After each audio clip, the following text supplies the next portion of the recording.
been looking for love in another's eyes, searching for water, but I come up dry. Thought that I could find happiness in the world's applause, peace of mind in a worthy cause. Hey, take me back, take me back. Got to trust in the simple truth. Got to trust all I really need is you. I'm coming back to you, the only thing I know worth living for. Will you take this heart and make it more like you? I give it back to you. It's obvious no one could love me more. I'm yours and I'm coming, coming back.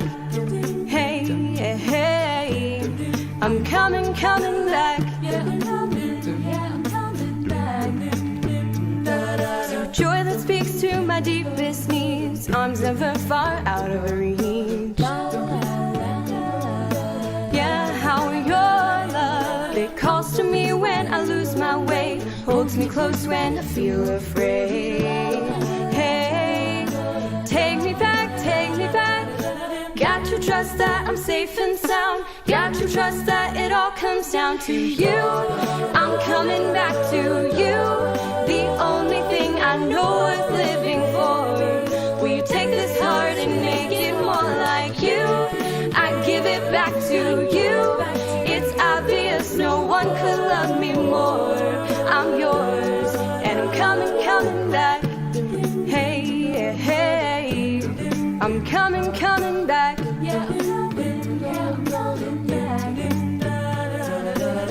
So no more getting caught in the middle, no more waiting for what is unsure. Back to your love, so true and so simple. Don't understate it or complicate it. It's so simple, yeah. It's so simple. Da da da da da da. It's you. I'm coming back to you, the only thing I know worth living for. Will you take this heart and make it more like you? I give it back to you. It's obvious no one could love me more. I'm yours and I'm coming, coming back. I'm coming, coming back.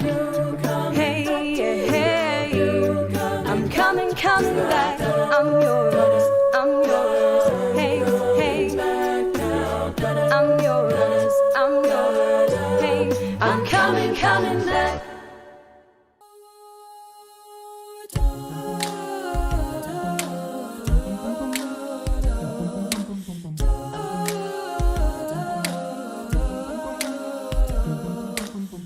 Though times it seems like I'm coming undone, this walk can often feel lonely. No matter what, until the race is won, I will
Good evening, Lufkin Central and online worship community. My name is Jason Hollinger, the preaching and community minister here. And tonight in our evening devotional, we are going to continue with our series on Luke, Acts.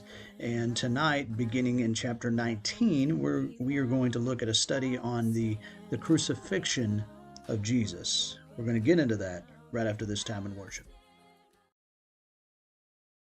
You are not a God created by human hands. You are not a God dependent on a mortal man. You are not a God in need of anything we can give by your plan. That's just the way it is. You are God alone from before time began. You are on your throne. You are God alone. And right now, in the good times and bad, you are on your throne. You are God alone. You're the only God whose power none can contend. You're the only God whose name and praise will never end. You're the only God who's worthy of everything we can give. You are God, that's just the way it is. You are God alone from before time began. You are on your throne. You are God alone. And right now, in the good times and bad, you are on your throne. You are God alone. Unchangeable, unshakable, unstoppable. That's what you are. Unchangeable, unshakable, unstoppable. That's what you are. You are God alone from before time began. You are on your throne. You are God alone. And right now, in the good times and bad, you are on your throne. You are God alone. Yes, right now, in the good times and bad, you are on your throne. You are God alone. You are God alone.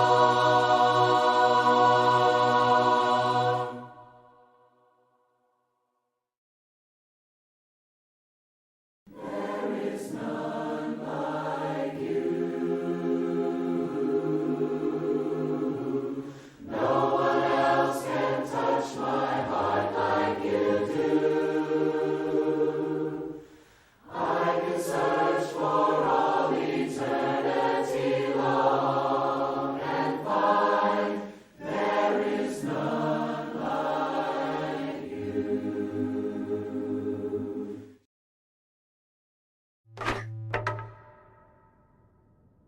So we're walking through the Gospel of Luke, and we've reached the end of Jesus' long road trip to Jerusalem. He's arrived. So he rides a donkey down the Mount of Olives towards the city, and all these crowds are forming, and people are singing, "Praise the King who comes in the name of the Lord." They're laying down their cloaks in front of him. Why all this royal treatment? Okay, so Israel's ancient prophets promised that one day God himself would arrive and rescue his people and rule the world. Other times, the prophet spoke about a coming king who would ride into Jerusalem to bring justice and peace. So Jesus is activating all these hopes that he's that king, and everyone's ecstatic. Well, not everybody. The religious leaders, they think Jesus is a threat to their power, and so they're not happy. But even more striking, Jesus himself is distraught. He's actually weeping as he rides. Yeah, why? Well, Jesus can see what is coming. He knows that he won't be accepted as Israel's king, and he knows that Israel will keep going down a destructive path, neglecting the poor, stirring up rebellion against their Roman oppressors, and he knows that it will lead to death. It breaks his heart. And it riles him up. The first thing he does in Jerusalem is march into the temple courts, and he drives out the money changers, disrupting the entire sacrificial system. Yeah, he's staging a prophetic protest, and he stands in the center of the courtyard, shouting out words from Israel's ancient prophets. This is supposed to be a place of worship, but you've made it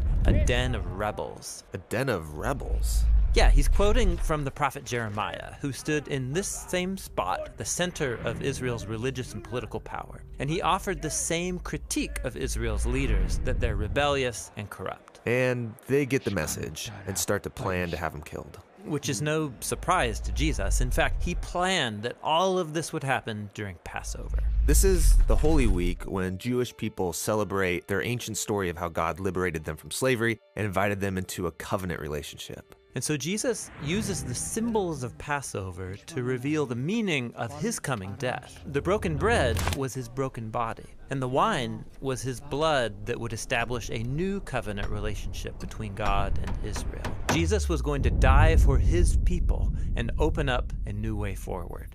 After the meal, Jesus takes his disciples to a garden to pray. And he struggles with the very human desire to save his life instead of sacrificing it, but he overcomes this temptation.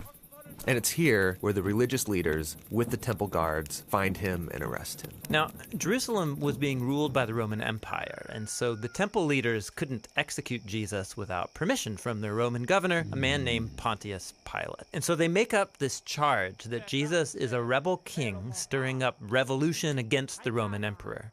Pilate asks Jesus, "Are you the king of the Jews?" And Jesus answers, "You say so." So Pilate can see that Jesus is an innocent man and he doesn't deserve death. But the leaders keep insisting that he is dangerous, so they negotiate a compromise. Pilate will release an actual rebel against Rome, a man named Barabbas, instead of Jesus. And so the innocent is handed over in the place of the guilty. Jesus is taken away with two other accused criminals and nailed to a Roman execution device. And people are mocking him. Hey, if you're the Messianic king, save yourself and us. But Jesus loved his enemies to the very end, offering hope to one of the criminals dying beside him. And he even prayed for his executors. "Father, forgive them. They don't know what they're doing." And then the sky darkened as an innocent man died the death of a rebel. And then Jesus cried out with ancient words from Israel's Psalms, "Father, into your hands I commit my spirit." And then Jesus died, innocent and alone. Well, thank you for joining us in this study on the crucifixion of Jesus. Tomorrow night we are going to look at the resurrection of Jesus, but we're going to start our morning by looking at a chapter from the book of Colossians as we have our Jesus and Coffee morning devotional. Starts at 7 o'clock. Through it all, we pray that you are blessed and that you would come to know the love of Christ. Come to know the God who sent his Son to die for you and to be filled with his Spirit. You'll have a great night. God bless. Call for songs of loudest praise. Teach me some melodious sonnet, sung by flaming tongues above. Praise the mount I'm fixed upon it, mount of God's unchanging love. Here I raise my Ebenezer. Hither by thy help I've come, and I hope by thy good pleasure safely to arrive at home. Jesus taught me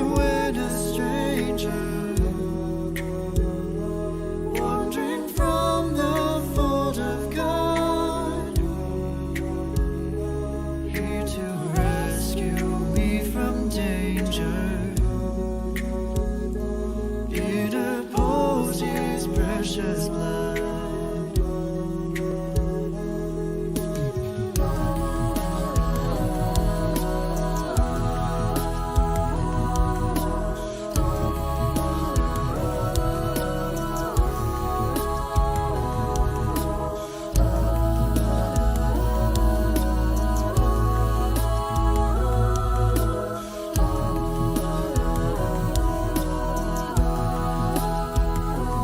Oh, to grace, how great a debtor.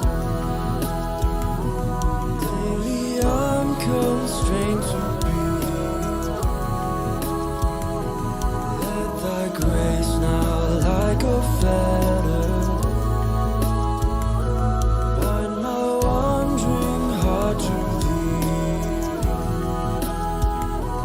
Prone to wander, Lord, I feel it. Prone to leave the God I love. Here's my heart, Lord, take and seal it. Seal it for thy courts above. Prone to wander, Lord, I feel it. Prone to leave the God I love. Here's my heart now, take and seal it. Seal it for thy courts above. Come thou founts of every blessing, tune my heart to sing thy grace. Streams of mercy never ceasing, call for songs of loudest praise. Teach me some melodious sonnet, sung by flaming tongues above. Praise the mount I'm fixed upon.